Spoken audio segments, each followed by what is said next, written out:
पुत्र। हाँ बाबूजी बोली आज नहीं। अरे खाना बनैले बानी कबे के जी एकदम ठंडा जी तब खाइम जरूर सब है। खाना बन गया तब का बैठी रहो लावा तनी हम। अरे चल कर लिए खेतवा और खेतवा में करी। हां बड़ी धूप लागता। धूप लागता था के कहता मैंने धूपो में जाके खेत में आए जरूरी हो गइल के ऐसा मौके ना जाई मैं का करबो पुरान आदमी तनी मनी घूमे आना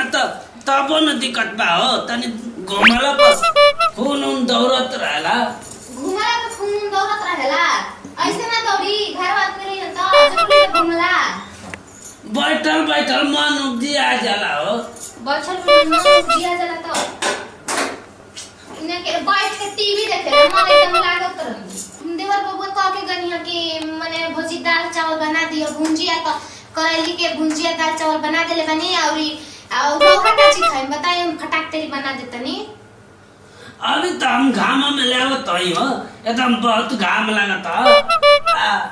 आओ दहिया के मटा वटा मालू हो। हां उ सब हम कर के रख देले बनी और चिंता करे बटर रखे फटाक तेरी हम बना देवे नी कोनो चीज करे के जनबे करे नी कि हम कोनो काम करे में देर ना करे नी। ठीक है तो हमारो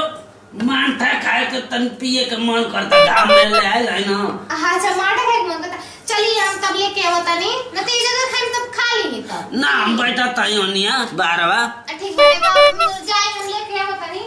ढेर दिन हो गल मन तो पिए लेना हो। ठीक बटे ले आवता नी ढेर दिन हो गइल बता बोले के चाहिए ना इतना लेट लगा चाहिए।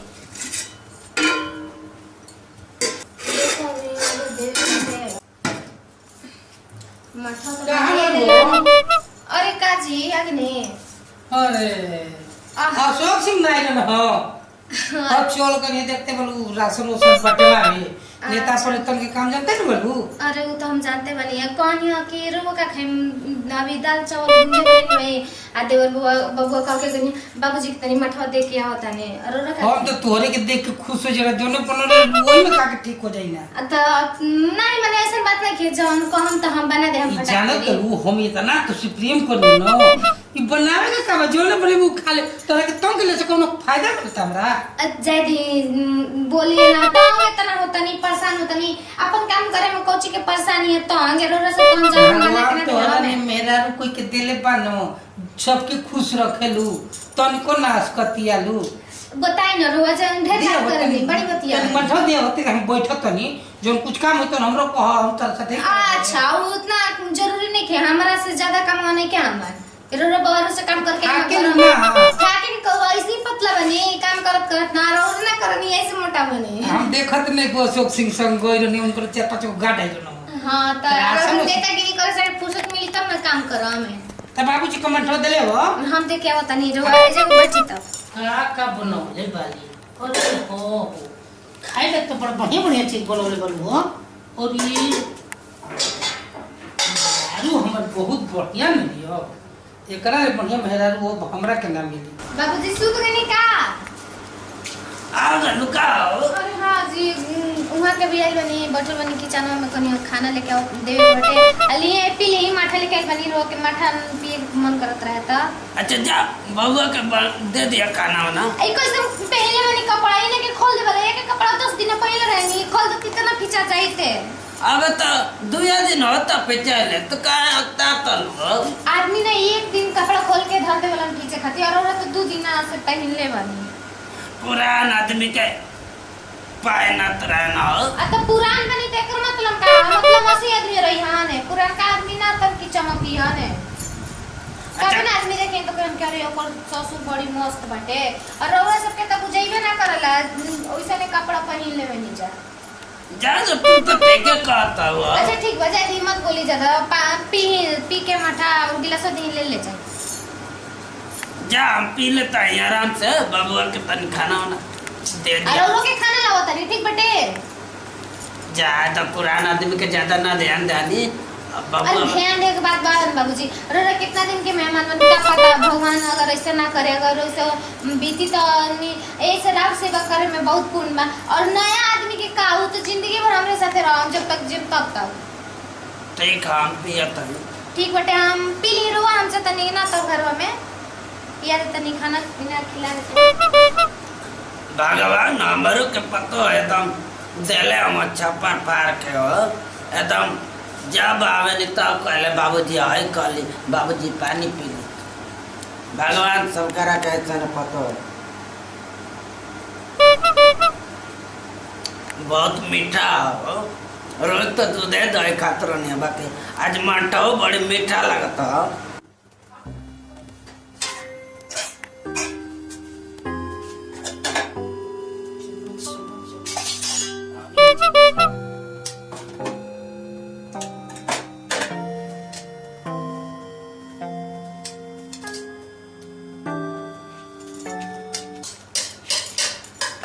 जी खा लेनी का निकाले नहीं अब कनी बाबूजी के तू खाना ले गेल बलू तिले हम खा ली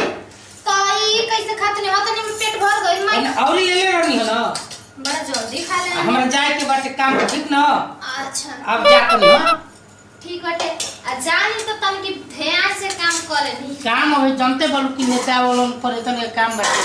तो नहीं अभी पता तन की जल्दी आवे नी माने 12 बजे रात के और 2 बजे रात के 1 बजे रात के कोनो तरीका ना हो जावे के हमरो हमनी के लेट हो जाला सबके खुश रखनी तू रहू त हमर घर ठीक रहे हम जात नहीं ठीक ना ठीक बेटा हमरे के सुनी कुछ ले ले तो ऐसे ही कुछ खाए पिए वाला और पहले वाला कुछ ना चाहिए ना ना ना पहने वाला सब बा ना अंगूर खत्म हो गइल बेटे लेते अंगूर हां अच्छा अंगूर सेब ले ले आई जात हम ले आई लेते का करी बताओ हमने गनी होते ने काट के खा ले ने इने तो नहीं एकदम अजीब बात मैंने हम दे ना सकत रही काट के का भौजी का जी का करत हो का करो तनी देखनी अभी बुरा भैया अभी कोई नहीं तब रात दाल भात बना देले मनी रो कह हां त हम दाल भात ज्यादा खानी हम हां तो बना के धो देले बनी तनी तबीयत भी ठीक नहीं लागत आ खाना तो हम काट देते नहीं खा ले ज्यादा तबीयत खराब नहीं के ना ना ना तनी बुखार बटे हमने तो बोलिए डॉक्टर के बुलवा दे बाबू अरे ना जी ऐसा बात नहीं कही इतना हमें माने तू के सुकुवार घर के बेटी ना बनी सुकुवार घर कि के- माने इतना तन की सी ऐसे ना रख चाहिए सुकुवार कोई आई तो धस उस जाए और वो कहां घरे जी सुबह से गोर आइनो हरे घुमत रहमी रोज घूमे के सिवा और कोनो काम नहीं खे एकदम खाली ये नहीं मने ध्यान रहता टे कि ना नहीं ऐसा बात नहीं कि अब तू बटले बालू तो हम बनी तो हम तो मैंने रोइया के फिक्स बने आ राउत तो लगता ठीक ना कोई तो जरूर मिल बा तभी तो हमें टाइम देव नहीं ऐसा बात नहीं कि अब वैसे हमारा के कोनो मिलते नहीं कि सब लड़की बढ़िया तारा लाए अरे पता बराबर एकदम सोमर भगवान जैसन में एकदम पारे गति नियम में ही है अरे ठीक बा का एगो करे हमर के बा गोतनी आई हम बहुत आस लगा के रख लेबे कि हमर हाँ। गोतनी और अपन भैया के खोजे के चक्कर में मत पड़म जोन लड़की पसंद होने तो खाली एक बार हमरा से कह दे हम करा दे हम शादी कोनो लड़की हम पसंद करन से शादी करा देबो काहे ना कराई हम डेरानी घर बतानी बाबूजी से भैया से बड़ी डर लागेला कुछ तो डरे के का बात बा? बाबूजी या भैया से डर लगे लेकिन तन की लड़की संस्कारी चाहिए हम जाना तनी लव मैरिज करम तन की हमनी के बतिया उतिया लेवल जाइया तो- आ देख के करल जाई त संस्कारी लड़की से करल जाई ऐसा एगो ऐसा एगो लड़की लड़की बिया बहुत बढ़िया बिया लेकिन हम ना कहीं ना तारा से डर लागेला ना अरे तो इमे डराए का मतलब बेटा हुआ एकदम इतना डरात रहे नहीं बा बहुत ऐसे ना- सुघर बिया एकदम सुगर भी है देखी मुहवा सुगर रखे से ना होखेला ठीक बटे तन की सुगर रहे तन की लंबा चौड़ा रहे तन की मोट रहे तन की पातरो रहे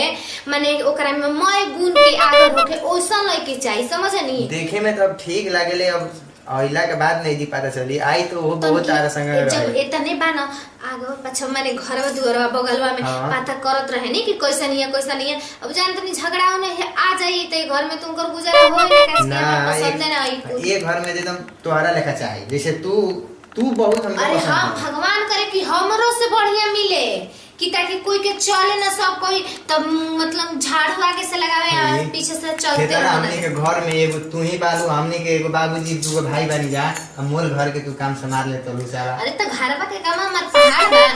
एगो दूगो रौरा सब बनी जाएगो बाबूजी एगो हम तो ये चार आदमी के खाना बनाए में काम करे में हमार पहाड़ बुझाता वो भी न कनी तो वो तोहरे लायक मिल जी तो मिलजुल के तो जानी कर तू जा एकदम और ही बढ़िया नहीं लागे तो घर हमार एकदम छोट बहन जैसन रखम ओकरा के रौरा चिंता जिन करी हम बढ़िया से खिए पिए रखम एगो छोट बहन जैसन भैया से बात करके हमारे शादी करा दे ना लड़किया से। अरे तो पहले